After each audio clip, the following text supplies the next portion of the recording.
The world is changing. And with change comes uncertainty. Some change is good, but it can also bring new challenges, upheaval, and conflict. That's why the NATO alliance is evolving to meet the future challenges of tomorrow.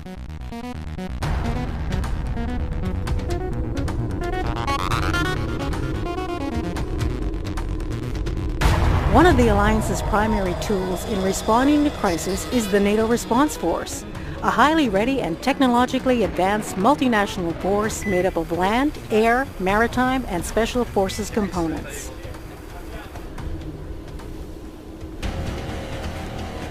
Its 13,000 troops and deployable headquarters can deploy rapidly wherever needed to help maintain peace and security.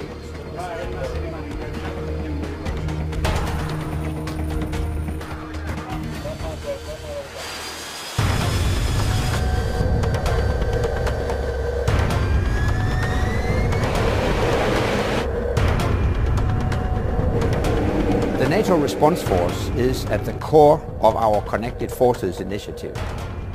Our aim is to keep our forces connected and to keep NATO strong through expanded education and training, more ambitious exercises, and better use of technology.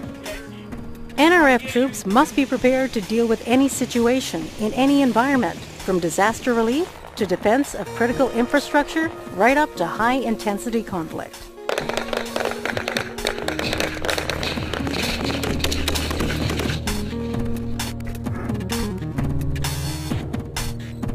Each year, NATO conducts a series of exercises to train and certify its response forces. In November of 2013, this demanding training will culminate with exercise Steadfast Jazz. Several thousand troops representing many allied and partner nations will deploy to the Baltic states and Poland to participate in various live exercises taking place on land, in the sky, and on the high seas. Simultaneously, commanders and headquarters staff from across Europe will be tested in their abilities to provide effective command and control of military forces during a fictional crisis scenario. Once certified, Joint Force Command Brunsum will be officially certified to lead any joint operations that may arise during 2014. Training is critical in keeping our edge. Getting militaries from 28 allies plus our partner nations perfectly synchronized requires complex and realistic training. That's what Exercise Steadfast Jazz is all about.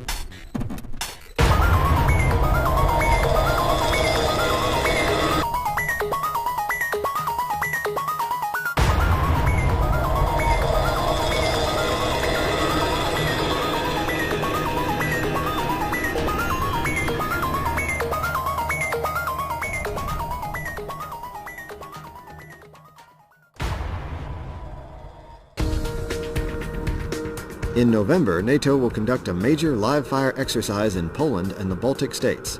6,000 troops from allies and partners will take part.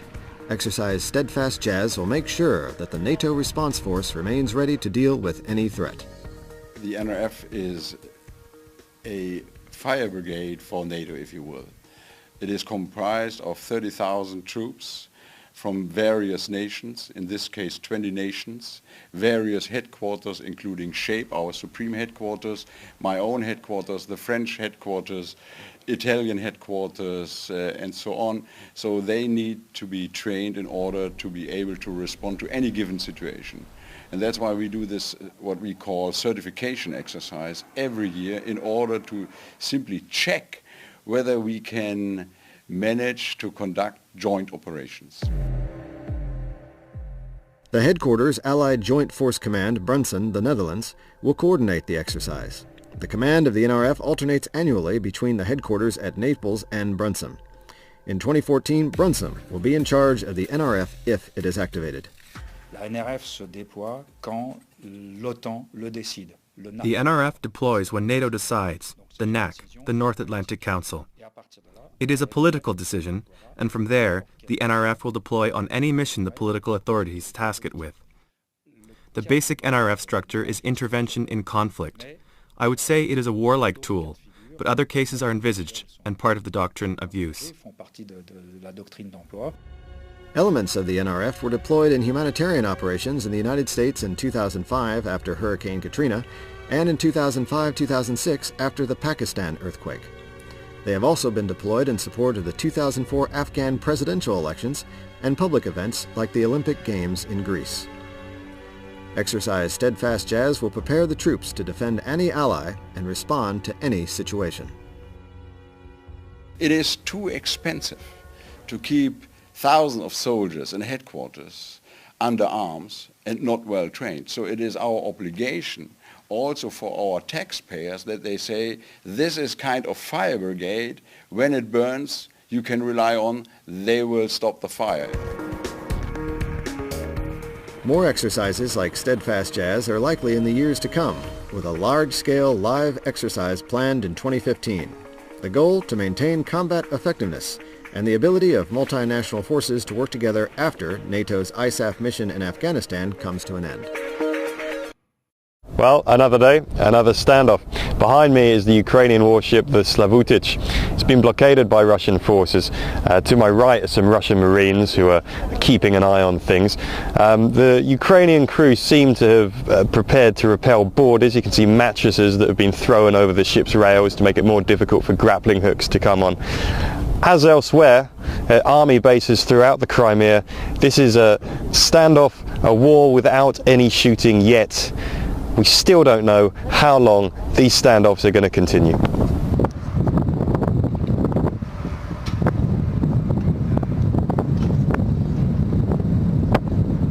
You've seen this round condemnation from Western powers of President Putin's actions in the Crimea. That hasn't come from China. You haven't seen that criticism of Russia. In fact, you've seen hints that China, if not supports the military standpoint of the Russian government, but perhaps the reasoning behind it. Let's first take a listen to the Chinese ambassador to the UN. China consistently stands for the principles of non-interference in the internal affairs of a country and of respect for Ukraine's independence, sovereignty, and territorial integrity. Well, it doesn't necessarily sound that dramatic. In fact, the non-interference policy has been here for decades in China. But if you look at the other statements coming from China, and especially what they're not saying, there is an indication that they are frustrated with Europe's actions in Ukraine, particularly in the lead-up to the removal of the president there. They tend to say that that was because of Western interference. China has had an increasingly cozy relationship with Russia in recent years. You can remember that Xi Jinping made his first foreign trip to Russia when he became president of this country. Andrew? Why is this relationship developing so cozily, as you say, between these two countries, David? What's the key points that they have in common? Well, the two key points: they have a strong economic relationship, and also they have an urge often to be seen as a counterpoint to Western influence. Now, if you look at a Xinhua editorial, that's the main mouthpiece, state government media here, they had a very strident editorial come out, which goes a lot further than the official government line. They effectively saying that Russia is part of the solution in Ukraine, not part of the problem. I want to read you one section. It is time for Western powers to abandon their Cold War thinking, stop trying to exclude Russia from the political crisis. They failed to mediate and respect Russia's unique role in mapping out the future of Ukraine. Now, if you look at that, it's almost diametrically opposed to what Washington is saying. Of course, this isn't coming straight from the government, but it does indicate the Chinese authorities thinking that they believe that Russia has a point in terms of the reasons for this breakdown in Ukraine of the government, and also that Russia could be a solution and not a problem. That poses a difficult scenario for the White House and Western powers. Of course, it would be predictable that China would side with Russia on many foreign policy issues as it's done in the past, but in this case it's a very direct action that's been taken by the Russian military, so the stakes have definitely been raised in the diplomatic arena. Is that in their official statements, they say that the reason why this is all unfolded is clear. Now, the analysis of that will most likely be, again, that they blame Europe and the West for the downfall of the Ukrainian government and the removal of its president. Now, in a country here like China, which really the Communist Party stands by its power to rule this country and never really looks kindly on any protest movement that overthrows a sitting leader. Now, it was the same with the Arab Spring. China is not going to look favorably on any protest movement that overthrows the government because of the domestic situation here.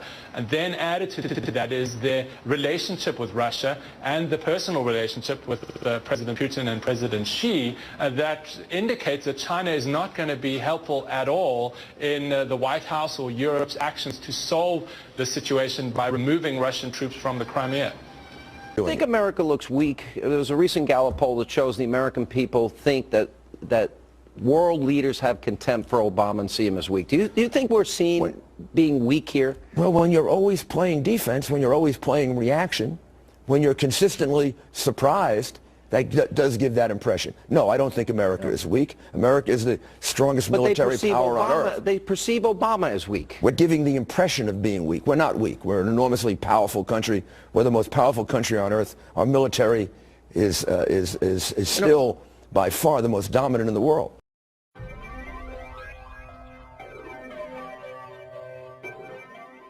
We've brought trade cases against China at nearly twice the rate as the last administration, and it's made a difference. I promise you, America will always win.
So also developing tonight, the U.S. is beefing up our military presence in mainland Europe.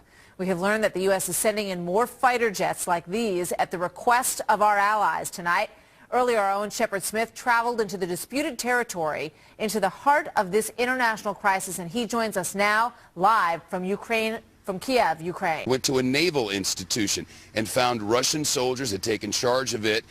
They had not allowed the Ukrainian soldiers to leave. They had taken their arms away. That's the same spot where a UN diplomat today was harassed by a mob, ended up hiding out in a coffee shop for a while before ending his diplomatic trip here early.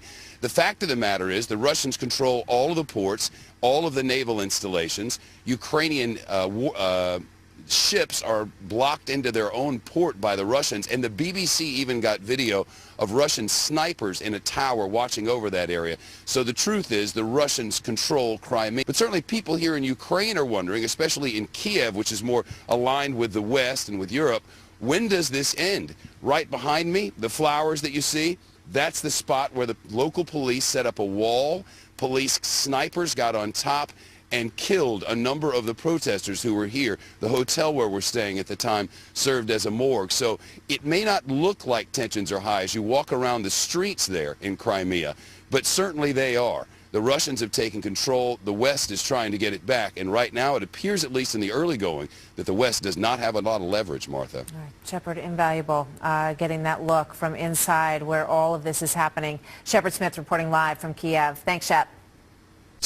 The defense facilities. In fact, they took over today, actually on Wednesday, they took over 2 missile defense areas. The Russians aren't admitting it, but you can see it with your own eyes. It's happening. Is there any perception about what they want Europe's involvement to be, or the President of the United States, what they want his involvement to be? Is there awareness that this has gotten to a crisis point? It's clear that the Ukrainians, the interim government, which was put into place after Yanukovych left and is now in protective custody over in Russia, it's clear that they want European help, that they want the Russians to withdraw, that they want their sovereignty to be respected. It's further clear that that hasn't happened. It's clear that they've broken international laws, did so when they entered into an agreement with the Ukrainians for a trade deal that violated an agreement from 1994 when they were denuclearized, if you will. And further, their troops coming in here is another violation of international law. The question is now, how do you enforce that international law? If you were to show some sort of force, if, for instance, the Ukrainian military, as inadequate as it is against Russian forces, had put up some sort of resistance, that, according to the Ukrainians, could have given the Russians an impetus to move forward, to make this a shooting war, not just a silent and bloodless war, and nobody wants that. What can the Europeans do? The Russians have oil pipelines, I should say natural gas pipelines, that run under Ukraine and supply much of Europe. That gives the Russians a lot of leverage. The Russians also have a road over which the United States supplies our troops in the war in Afghanistan. The Russians have threatened to cut that off. Further, the Russians have threatened to stop using the U.S. dollar as the reserve currency. So the Russians seem to have a lot of leverage. How much the United States and the West has really remains to be seen. Monetarily, certainly we do. We could cut them off. We could impose. Well, I think for the first time today, I get a sense that maybe the Obama administration has embraced how difficult this is and how serious it is. It seems to me they've taken a while to kind of catch up.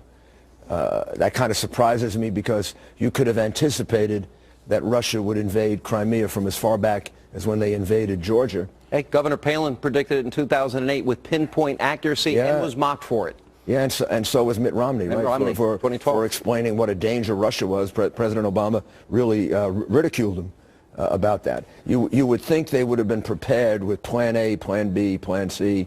You would think they would have done the hard work with our so-called allies to get more support than we're getting. All of that should have been done beforehand. Doesn't seem to me that it was. And I think that just underscores the kind of unrealistic nature of this administration's view of the world.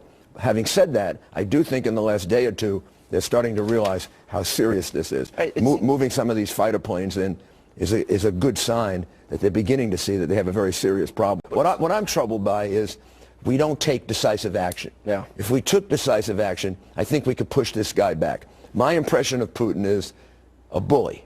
Yeah. I wrote a book about leadership. I have a chapter about bullies. Here's what it says. You got to stand up to them. You got to stand up to them tough, strong, point for point. And you know what happens? They pull back. Unflinchingly. That's what he needs to see. And I hope the President and Secretary Kerry have finally come to that realization. Mr. Mayor, good to see you. Good insight tonight. Appreciate it. Meanwhile, comments on the crisis have been coming in from very high-level ministers from NATO countries. And for more on the reaction, we're now joined live from Berlin by our correspondent Lucy Kavanagh. So, Lucy, so far, who has said what? Hi there, Bill. Well, NATO defense ministers expressing a lot of concern over Ukraine as well as their perception of the Kremlin's response. The NATO Secretary General Anders Fogh Rasmussen called on Russia not to do anything that would, quote, escalate tension or create a misunderstanding. He told a meeting of the NATO-Ukraine Commission in Brussels that the latest developments in the Crimea were, quote, dangerous and irresponsible. The Polish foreign minister referring to the seizure of government buildings as a very dangerous game, also raising the alarm, the new German defense minister. Now, she weighed in at her very first NATO summit in Brussels. Let's take a quick listen. The situation in the Ukraine, particularly in Crimea, fills us with great concern. It is of the utmost importance that we prevent a breakup of the Ukraine and that special forces in the country are strengthened.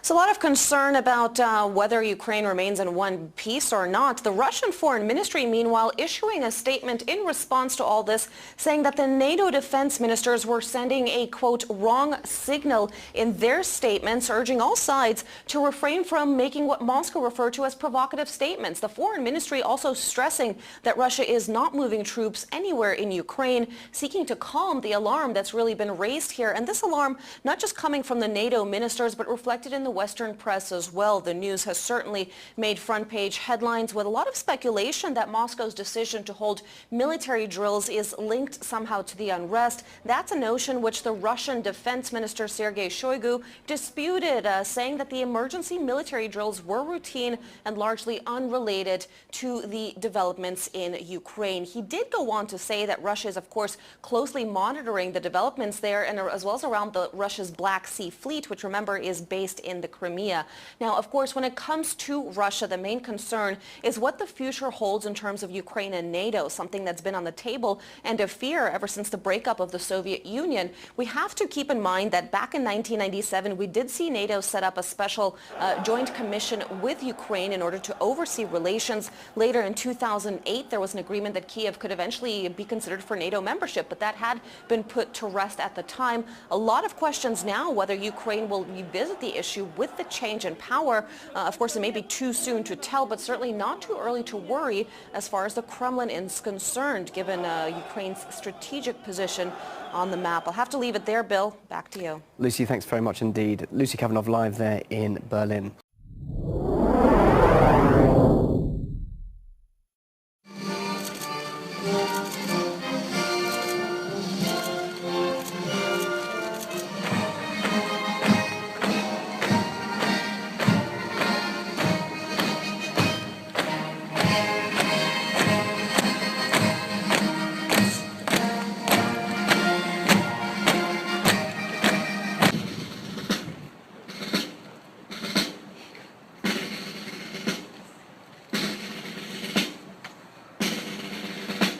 Defense Secretary Chuck Hagel has wrapped up what Pentagon officials call a successful 2 days of NATO meetings in Brussels, Belgium.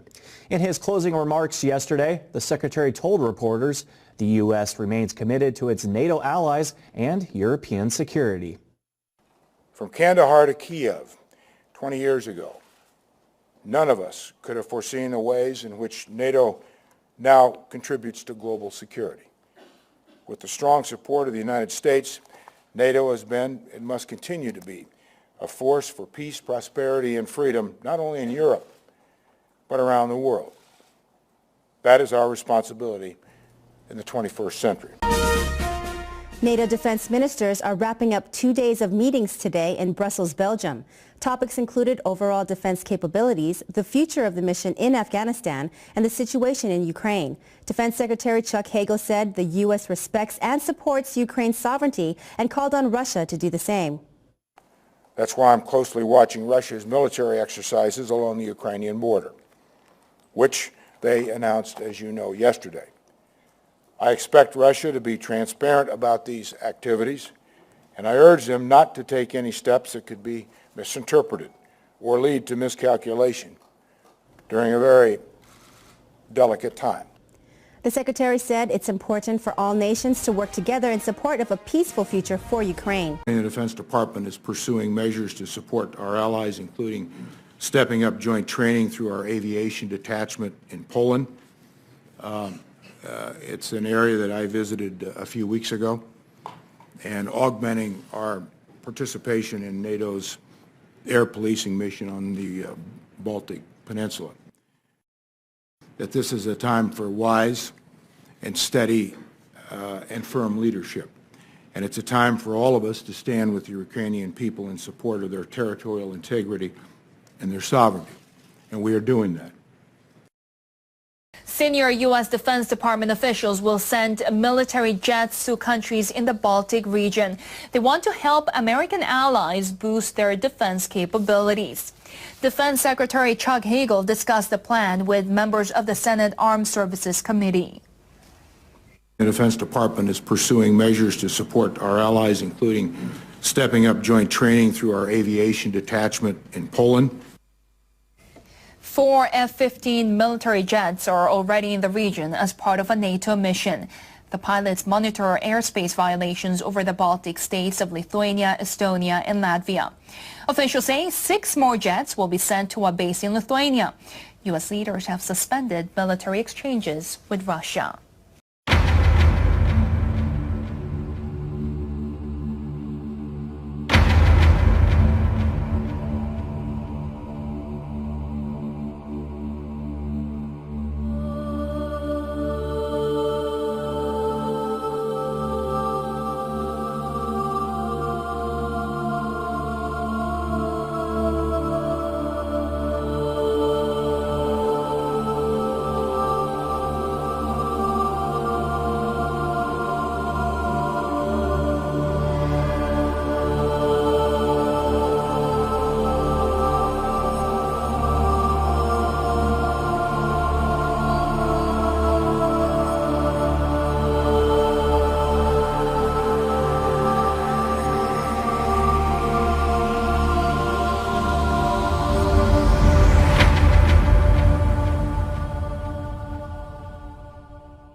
It's been realistic and intense. After a busy training season this autumn, the NATO Response Force 2014 has been certified. NATO's rotational quick response force is now ready and capable to deal with a variety of potential missions anywhere in the world. They could range from humanitarian assistance to terrorist threats or collective defense, including high-intensity combat as demonstrated during this media day of the final certification exercise Steadfast Jazz in Poland. We sent the message that we constantly work to improve our ability to work and operate together. And of course it is a message of clear determination to defend our allies. Exercise Steadfast Jazz was also a demonstration of NATO's greatest strength, effective multinational military cooperation. It involved some 6,000 Army, Air Force and Navy personnel from all 28 NATO members and many partner nations. While NRF personnel from all three forces trained together in a week-long live exercise, command and control staff were put to the test at a temporary NRF headquarters in Riga. Officers there had to demonstrate their ability to deal with scenarios that range from fending off simulated cyber threats to organizing humanitarian assistance or commanding complex counterinsurgency operations similar to the NATO mission in Afghanistan. Now we draw down in Afghanistan, and we have available forces ready to exercise, and nations want to engage to keep this cohesion amongst allies and also to reach out to partners.